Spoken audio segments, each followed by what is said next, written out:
Good morning everybody, it's your boy Payne. Welcome back to another Heroes of Crown video. Guys, today we're going to be talking about Awakening and how it's going to play a significant role in your growth in this game, especially for mid to end game characters. Now, if you've never seen what Awakening is or you don't know anything about it, Awakening essentially is a way to improve your character stats and also buff their skills, and it only happens when you hit a character at 10 stars. You're going to have an Awakening tab that appears, and then from there you can increase the stat levels, including, like I said, the Awakening potentials for your skills. Now we're going to talk about these and why they're so significant, and also how it's going to improve your gameplay and help you advance in the game to end game content, as well as how to actually get prepared for it. And that's the most important part. I want to get you guys ready for it and what you guys should be looking for when you're looking to level up a character. Now, we've talked about the top 3 characters for each element in my last video. It took quite some time.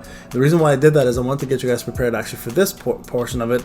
And the way to understand how Awakening works, number one, is you want to go to your Heroes tab. Okay, so everyone can see what an Awakening is. A lot of people are going to be like, well, Payne, I don't have any 10 stars.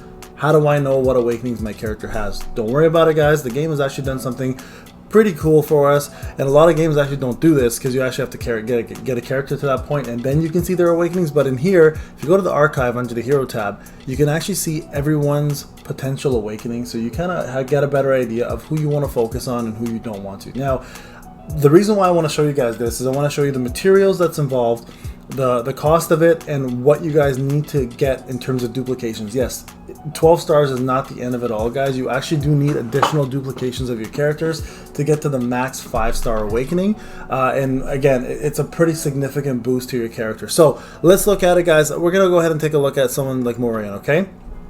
So the way to check out potential Awakening, guys, is there's going to be 2 little tabs down here. One is going to be exclusive treasures, which we'll talk about in a whole other video, but this is the one you want to focus on, is a potential Awakening preview. All right, when you click this, it's actually going to go ahead and show you the total max basic attributes that'll increase if you follow the path. And there's only one path to follow. It's very linear. You can't stray from it, but you get an additional 48,000 attack from a stats perspective, and you get an additional 80,000 HP. All right, so those are the basic stats. What matters more, though, are these special bonuses to your skills. So number 1, potential level 10, which means that's the second tier of the Awakening. So as soon as you get to that point, once you fill out the stats, and I'll show you how this works when I go look at a character with you, you're gonna be able to increase Heart of Destruction, which is her single target Steel Rage DPS.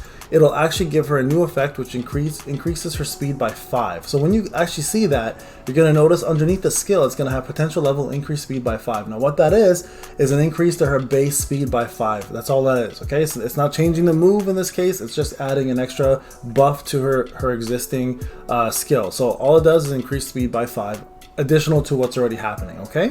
Going to the second skill now, Doomsday Judgment Enhanced Effect also dispels a random buff. If you click on that, so this is her AoE debuff, right? This will actually end up also removing a random buff from the enemy. Not only does it do weaken and reduce heal, but now it removes a buff. And then lastly, and this is the hardest one to get, and I'll explain to you why, potential level 25, Power of Destruction enhances damage by 15%. So essentially this stat, the 40 and 80, also now increases damage by 15, which is very significant, guys, because the difference between attack and damage is big. Attack is your base attack, which is your basic skills. Your damage, though, is your total damage that affects all skills. That's rate skills, regular skills, that affects your basic attacks, your crits, etc. So damage is actually the best possible stat you can have. It's raw, right? So that is a massive increase, but this is also where it gets very difficult to level up, okay? So that's essentially how you check it out. Now,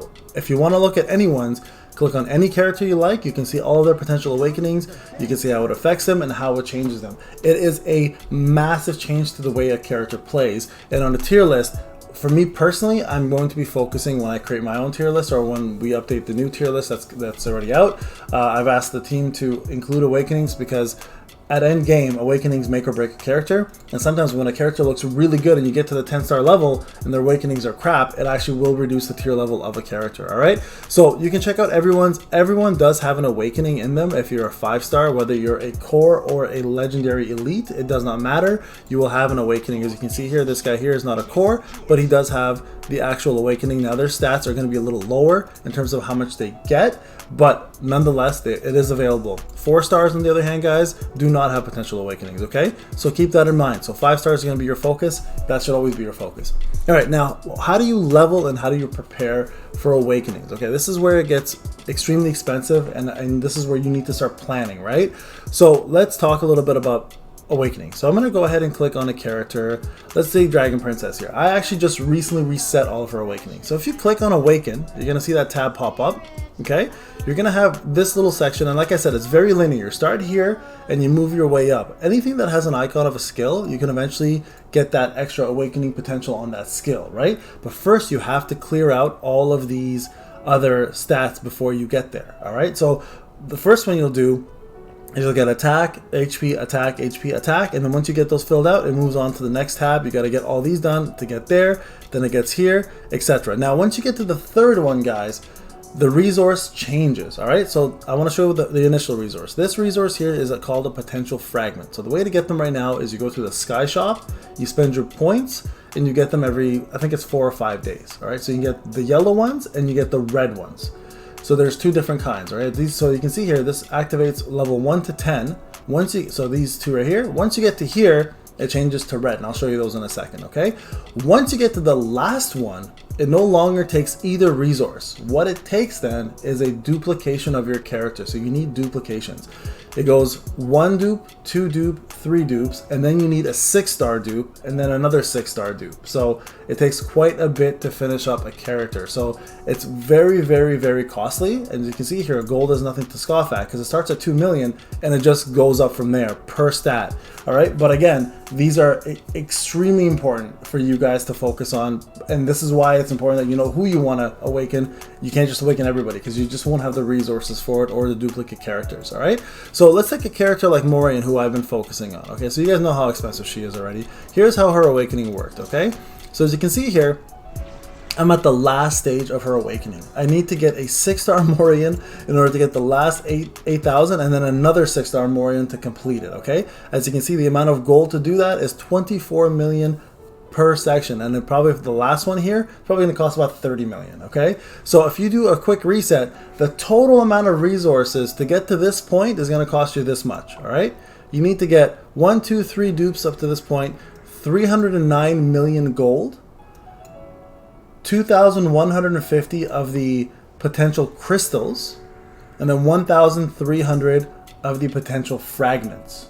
Okay, guys? So that's what it's going to cost you to get to the second last stage of your awakenings for any of your characters. All right, so let that sink in a little bit. All right, so that's 1,300 potential fragments, 2,150 potential crystals, 309 million. So consider that already in your head as 350 million. That's probably what it's going to cost you for total amount. Okay, 350, 375-ish. And you need 1, 2, 3 dupes of the 5 stars. Then you need 2 more dupes of the 6 stars. All right, and that will go ahead and get you to the last point of the awakening, which is the 5th level. All right. Another thing I want to cover real quick is how do you reset it? If you make the mistake of putting it on the right character, what does it cost you? It costs you quite a bit of time. More than anything, it's time, okay? If you go to the Trading Emporium, guys, and you go to the Guild Shop, the Guild Shop has these stones called Potential Reset Stones. This is the only thing you should really care about at this point. If you're at the end game especially, this is all you should care about. Mid game, you should probably focus on characters a little more, but this is the only way to do it. You need 10 of these to reset one character's whole awakening, all right? And it costs you 10,000 guild points. That's not easy to get. That's quite a lot. So make sure you're getting this, especially if you're going to be focusing on end game content and you made a mistake. That's the way to improve it. Now, if you go to the Sky Shop, as I mentioned, you can buy them right here. Okay, so it is important to do your sky battles, guys. You do want to get these on a I think it's like 4 or 5, or maybe it's a weekly base. I can't even remember anymore, but it's already been 2 days and 15 hours, so 3 days, almost 3 days left. So these are what you want to get, guys. Another way to get them is you will get them through treasure chests, right? Sometimes you'll unlock them, like they'll have a treasure which you can choose between a potential crystal or a potential fragment. Of course, get what you need at the time, but that's really the only way to do it. if I believe the other way is to buy them. Obviously, you have to buy them. Like there's a customized section. If you go to the shop, for example, sorry, not the shop. If you go to the limited events here, the shop actually does have them once a week as well. But if you go customize, if you go to the bottom, like the last few here, they actually do have them. So you can get these right here, and they're very, very pricey. Okay, so you have to choose between them, but they're, as you can see here, they're very, very pricey. So if you're free to play, it's wild how long it's going to take you to complete it. So an awakening, that is. So make sure, this is what I'm saying, make sure you are committed to the character you want to awaken. All right, guys, this is Payne. I hope this video helped you out. Again, this is extremely end game content, some high tier mid game content, so you're gonna start eventually doing this. I just want to get you guys ready for it so you understand what you're getting yourself into, and not to make the same mistakes I made, because I had to actually wait and get 10 crystals in order to actually reset my dragon princess, which was not fun. But again, try to avoid doing that if you can. Focus on characters you like, and read what each awakening does. Do not waste your resources. All right, guys, Payne, have a wonderful day. We'll talk soon.